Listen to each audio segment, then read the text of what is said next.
Welcome back, everybody.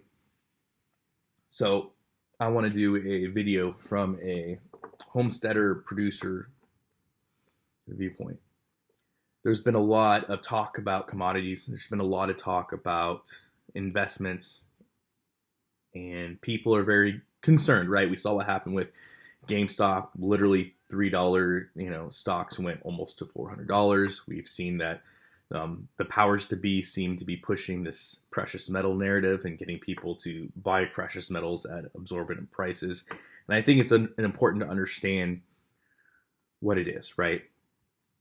Personally, I've always found precious metals, and I own precious metals, to be it's a commodity. It's a commodity of stored value, right?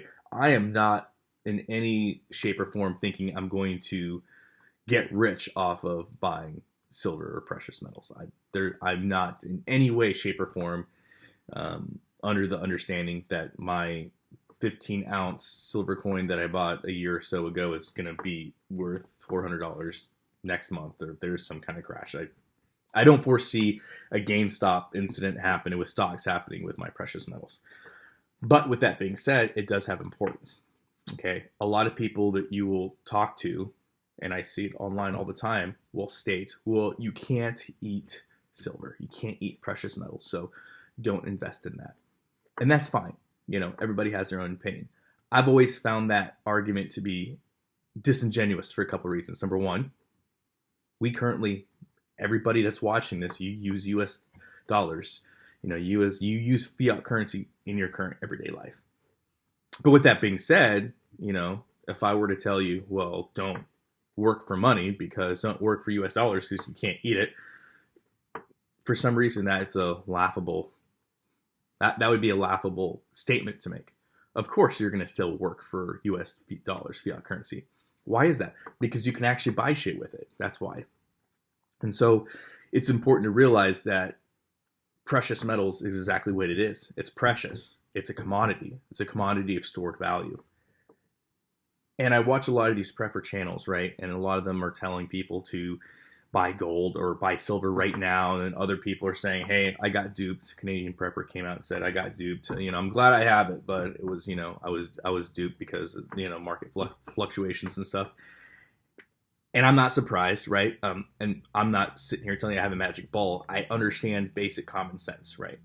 And I understand what silver is and what it is intrinsically been used for historically. And I feel like that allows me to not fall into these same pitfalls that a lot of other people find themselves in. But I do think it's important to make this one, distinction, okay? You can't eat precious metals, that's true. But you can sure use it to get a hell of a lot of stuff.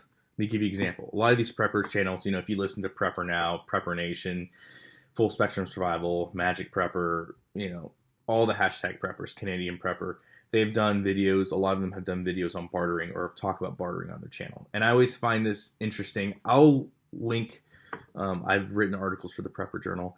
I will link my articles in there if you want to get a more deep dive perspective in bartering economies and what my beliefs on bartering are. But overall, everybody thinks that they know what they should have for bartering in the world. Everybody thinks that they should know what they need to have. But nobody's really asked producers that are able to produce things, especially in a grid down situation, what they're willing to accept for their goods and services. I can tell you here on the homestead, we do everything we can every day to produce food, produce good quality food, and produce food on a sustainable level. My overall goal, and we are getting closer and closer every day. We are definitely there with the rabbits. I believe we are there with the ducks, rabbits, with the sheep and cows. We're not there with the chickens yet. We're not there with the turkeys yet. And we want to be, but we can breed these animals and feed them sustainably with no added inputs from the outside world. The ducks are good to go. The rabbits are good to go. The sheep are good to go. The cows good to go. The turkeys and chickens, though, they need some help still. And so we are doing everything in our power to produce food sustainably. It's easy just to go to the store, buy a bunch of feed, buy more animals, and breed them out like crazy. But that's not the goal. That's not a sustainable model. And so I know we are going to be able to produce food. We produce enough food for our family here on the homestead. We produce a surplus. And that's great because we were able to help other people and we're able to get other people on that sustainability path. But the question you have to ask yourself is, if you are responsible for a family, or let's say you're responsible for yourself, what are you going to trade with somebody like me to get the goods and services you need? Because I don't care what those other preppers say. I don't want your sunscreen. I don't want your Bic lighters. I don't want your camping supplies. I don't want your expired freeze-dried food. I don't want that. I have no need for it.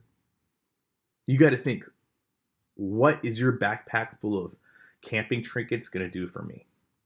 I can tell you, well, I will exchange right now. 2021, it's early February. Like I said, I don't have Wi-Fi here, so I'm not sure when this video is going to get out to you guys. But I can tell you, right now, I am willing to accept fiat currency, and I'm willing to accept precious metals. For a rabbit, for example, I'm willing to accept $50 American for a rabbit. I'm also willing to accept, 2 or 3 silver ounce bullion coins for a rabbit. That's just the truth. For a chicken, a fully grown out egg laying chicken, I'm willing to accept $20 for an egg laying hen right now. I'm also willing to accept an ounce of silver bullion. Tomorrow, I know I'll still accept the silver bullion. I may not accept the fiat currency. And so it's important to think about when you're talking about these things, what are you going to use and what are you going to try to barter with a producer for? Because I can tell you, I know in my area, precious metals, I'll be able to still buy and get the things that I need. Your Bic lighters, your sunscreen, your random miscellaneous bug out bag full of miscellaneous camping trinkets, they're not going to do it for me. They're not. Your silver rings, though, silver jewelry, that'll be useful. And I'm saying this because I want to make this real to you guys, because I feel like there's this idea that, as long as I have my Sawyer water filter, and I have an extra one, I'll be able to get everything I need with it. Well, I'm glad you have a water filter, man. I don't really need it for anything, so no thank you. Don't be surprised. So while I agree, you can't eat silver, now there's a lot of commodities you can't eat that people are going to be interested in trading with you. And that's why whenever I see those on YouTube, I always try to make a comment and reaffirm to people that, you're right. You may not be able to eat it, but if you want something that is edible, I'll take your silver. I'll take your silver for it. We'll trade. We can come to an agreement, I'm sure. And so I think it's important for you to look at it with that nuance. Like I said, bartering is great. I mean, in a situation where somebody, you could easily trade, baked goods for this or that. You see that happening all the time. But in an actual event where fiat currency becomes fiat in all, in all true definition of the word, your Bic lighters, camping supplies, and expired freeze-dried food is not going to cut it. And if that's all you have and you're not a producer, remember, you're going to be liquidating your assets. And I know a lot of people think, well, I have a couple months of stored up food and the plan is to, I'll ration that food out and then I'll move to sustainable food options. Best of luck to you. I've been at this for years and I'm where I'm at now and I'm blessed to be where I'm at. But this has been years in the making. Literally years in the making, painstakingly going over the options and doing everything I can to be more sustainable.